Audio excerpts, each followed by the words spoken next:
Pour ce deuxième cours, on va aborder le théorème de Bernoulli.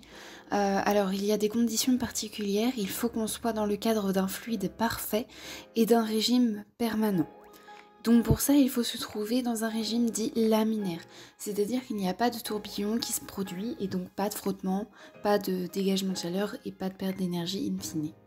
Il faut aussi que l'énergie totale d'une quantité de fluide est constante tout au long du tuyau. Ce qui veut dire qu'on n'a pas de perte d'énergie d'un point A à un point B. Cela permet de déduire la formule que je vous mets juste en dessous, que je vous écris. Ce théorème est utilisé dans plusieurs applications médicales, notamment dans le cas de sténose vasculaire et d'anévrisme.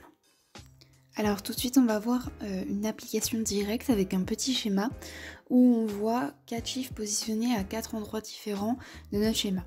Ce qu'on constate, c'est qu'au niveau de notre chiffre 1, 2 et 4, la vitesse semble être la même et la section aussi. Donc là, on est sur des données qui sont identiques. On constate que la section 3 est plus faible. Pour nous aider à comprendre ce qui va se passer dans cette section un petit peu plus particulière, on va devoir se référer à l'équation qui est S1V1 est égal à S3V3.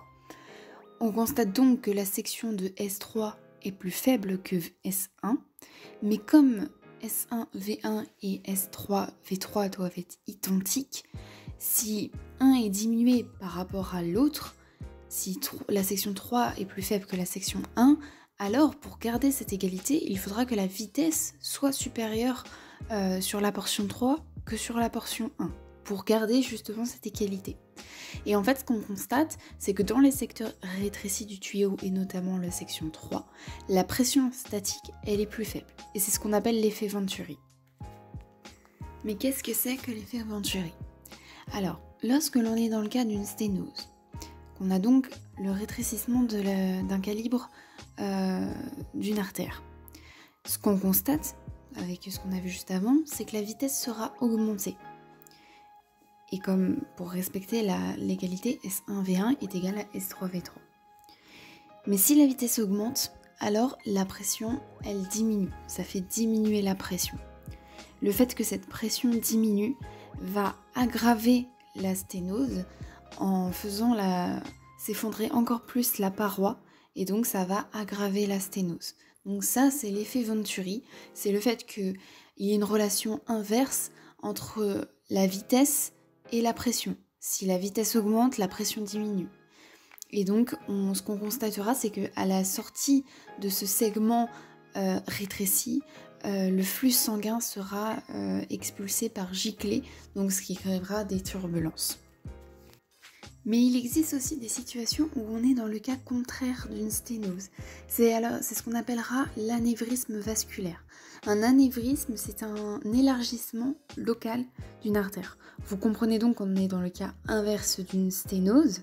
On aura donc une augmentation de la section de l'artère parce que celle-ci va être gonflée.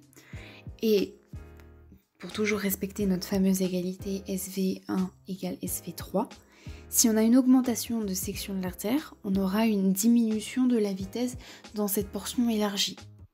Sauf que, comme on l'a déjà vu, si on a une diminution de la vitesse, on aura in fine une augmentation de la pression. Donc au sein d'un anévrisme, la vitesse diminue, mais la pression dans cette zone élargie, quant à elle, sera augmentée. C'est ce qui d'ailleurs peut provoquer une rupture d'anévrisme. C'est quand la pression est trop grande, ça fragilise la paroi et elle peut finir par se rompre. Alors, qu'est-ce que c'est que la viscosité ? La viscosité, c'est donc un frottement entre deux objets. Et ce frottement entraîne l'apparition d'une force parallèle et de sens contraire au déplacement, ce qui engendre une force de freinage. Là encore, la viscosité étant une force, elle a une unité. Cette unité, c'est les pascals par seconde. Aussi, on peut dire que c'est des kilogrammes par mètre moins 1 par seconde moins 2. Mais retenir que ce sont des pascals par seconde est quand même plus simple. Donc pour expliquer un petit peu plus cette force de freinage engendrée par la viscosité, en fait, ce qu'on constate, c'est que donc on a des molécules qui sont rangées par couches, et ce sont ces couches de molécules qui frottent les unes contre les autres. Elles n'ont pas forcément le même sens, ce qui fait que quand elles vont se rencontrer, elles vont quelque part, à la suite de ce frottement, décélérer l'une et l'autre, l'une par rapport à l'autre, du fait du frottement. Elles vont toutes les deux perdre un petit peu en vitesse. Et comme elles perdent en vitesse, ça dégage de l'énergie, et du coup une énergie qui est très souvent dissipée sous forme de chaleur, et c'est aussi une certaine perte de pression. Mais c'est comme ça en fait qu'on peut dire que la viscosité est une dissipation d'énergie. C'est parce que ces couches moléculaires interagissent les unes avec les autres, et bien souvent elles se freinent les unes et les autres. Il peut être intéressant de noter aussi que quand la température d'un fluide va augmenter, la viscosité va avoir tendance à diminuer. Enfin, je le rappelle, la viscosité ne sera étudiée que pour des fluides réels, parce que à l'inverse, les fluides parfaits n'ont pas de viscosité. Ensuite, dans le cours, Madame Rousseau décrit 2 types de liquides, qu'elle appelle des fluides newtoniens et des fluides non newtoniens. La principale différence réside au niveau du coefficient de viscosité. Dans les liquides newtoniens, le coefficient est indépendant de la vitesse du fluide, tandis que pour les liquides non newtoniens, le coefficient de viscosité dépend entre autres de la vitesse du fluide. Concrètement, comment est-ce qu'on peut se représenter ça? Comment est-ce qu'on peut vraiment les dissocier? Alors, comme je viens de le dire, pour les fluides et les liquides newtoniens, on a un coefficient de viscosité qui est indépendant de la vitesse.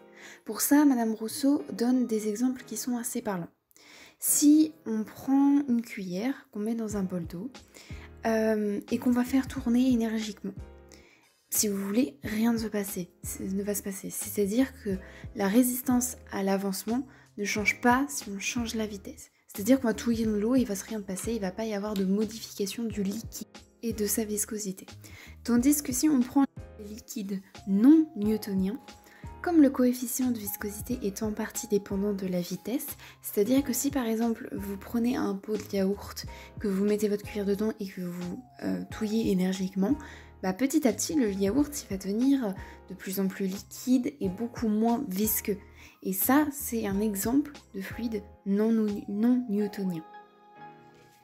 Maintenant, si on s'intéresse à la viscosité sanguine, c'est donc lié à la densité de globules. C'est-à-dire que plus l'hématocrit sera élevé, c'est-à-dire plus la densité de globules, le nombre de globules rouges sera élevé au sein dans le sang, plus la viscosité sera élevée. À partir de là, on peut déduire 2 régimes d'écoulement dans un fluide visqueux, comme par exemple le sang. Quand on est à un débit un petit peu plus faible, on est dans ce qu'on appelle un régime laminaire. C'est-à-dire que les particules ont une vitesse parallèle au sens d'écoulement et parallèles les unes aux autres.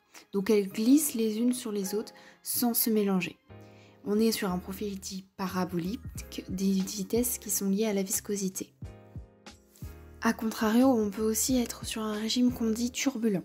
Celui-ci se vérifie au niveau des débits plutôt forts et dû à ce débit assez fort, on va avoir l'apparition de tourbillons. Dans les tourbillons, les particules ont à un instant donné un vecteur de vitesse qui est non parallèle au sens d'écoulement. C'est-à-dire que là, les particules ne sont pas parallèles les unes aux autres, ne vont pas dans le même sens, elles se croisent, elles s'entrechoquent et ça peut venir taper sur les parois, c'est d'ailleurs ce qu'on entendra. C'est aussi un régime qui est gênant de fait qu'une dissipation d'énergie beaucoup plus importante. Le physicien Reynolds nous a aidé à caractériser ces 2 régimes d'écoulement. Si le nombre de Reynolds est en dessous de 2400, alors le régime sera laminaire. Si à contrario le nombre de Reynolds est supérieur à 10 000, il sera toujours turbulent. Et comme je l'ai précisé, ça s'entend à l'auscultation et c'est plutôt pathologique. Entre les deux, on est sur un régime d'écoulement qui est plutôt instable.